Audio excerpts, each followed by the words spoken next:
Hello, welcome to the Christian Match Loopy Show. It's been a minute. No, actually, it's a pretty short break compared to a lot of other ones. But when I say I'm trying to do these daily, like little 10-minute dailies, yeah, it was a little bit of a break there. I was kind of overdoing it with caffeinated stuff, Coke Energy and 5 Hour Energy, which are both good and they both work. Coke if you're okay with high fructose corn syrup, which was another reason I was trying to get off that as much. But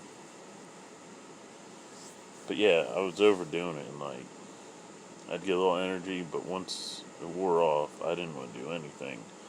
And then my sleep pattern was kind of whack. Uh, so yeah, but feeling a lot better now. Haven't had only caffeine I had was I drank a Pepsi. Um, so and that kind of affected me really. Um, because I needed a nap after that. Um, but I'm feeling better. I'm try to stay off that stuff for the most part. Usually for Lent, at least the last 2 Lents, I've given up uh, energy drinks. Not that I'm a big energy drink guy, but I'll start getting on 5 Hour Energy, and like I was describing, um, you start getting too much on it, and then your body's like, you need it just to be normal, and then once it gets off, it's like, but that might just be me. I think some people take it regularly and are fine. I used to take it regularly and be fine. I don't know, maybe I have a heart murmur or something, who knows. But anywho, wow, it's only 2 minutes. Just trying to stretch that out, because I totally blank on anything else to talk about. That, I guess I could look at YouTube news, because I was looking at YouTube. I mean, why? Because so much of the news is garbage. Poll numbers, does it matter? I think the last election proved it doesn't. And even still, I don't even like polls. So yeah, let's get into polls. I don't like polls. Like, what's the point? The only purpose of polls is really for electoral colleges, so candidates know which states they need to work on to get those key swing states. It's a shame not every state is a swing state, because every state really needs to be like, is this guy really the best option? Just because he's the party we usually go for. Also, now then we're gonna get into the party system. The party system, I'm not a fan of either.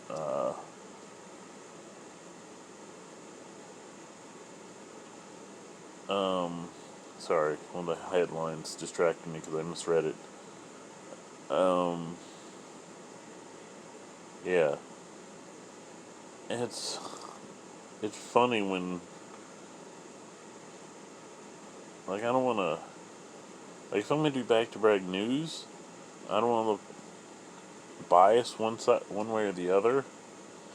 But I don't know. I think it's kind of funny, these cities that are having like police issues are Democrat cities, but then they want to blame Republicans. Like, what sense does that make?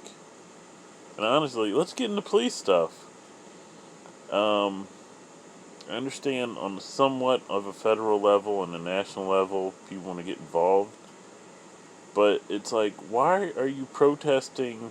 Like, policing is a city, county, and state thing.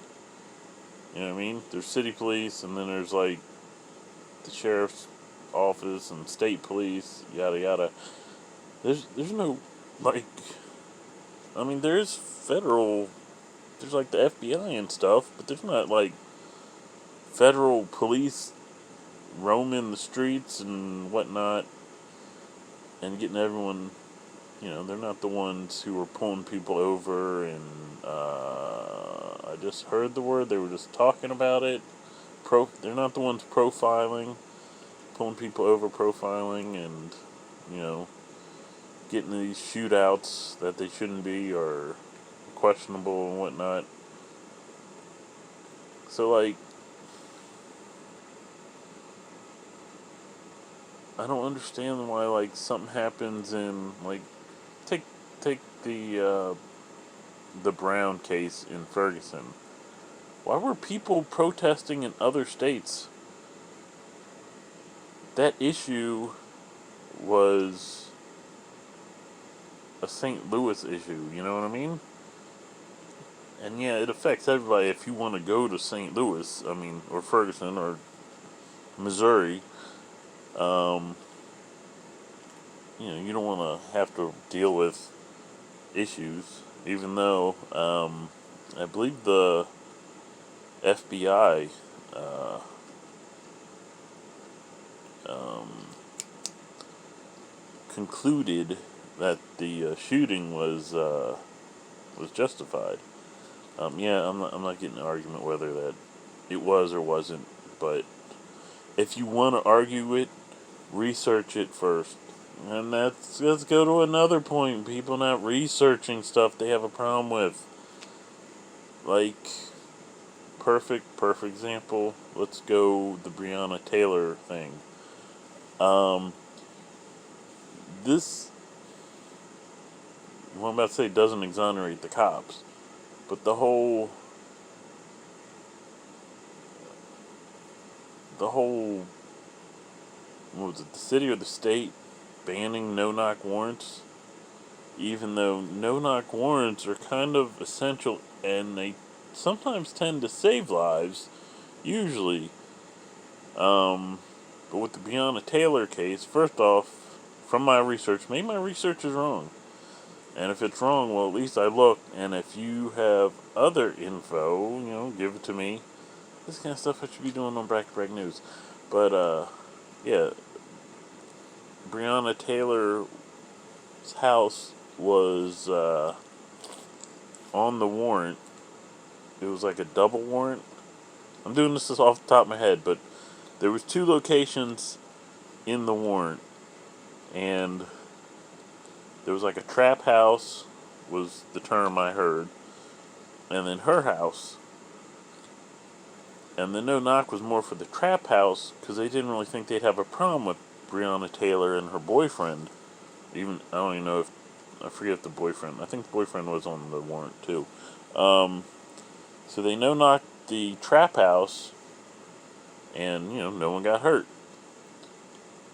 But then, from the report, at least from the research I had, there was 3 different stories about what happened, sort of. Police say they knocked and announced themselves. Breonna Taylor's boyfriend said they knocked but didn't announce themselves, even when they were like, "Who is it?"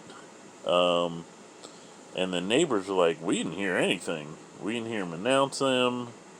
We didn't hear knock."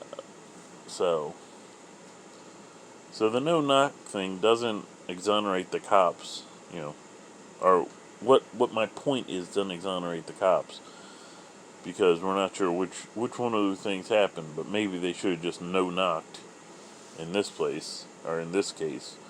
But for the politicians, just be like, "Oh, we'll just ban no-knock warrants." Like, but what if you're doing a raid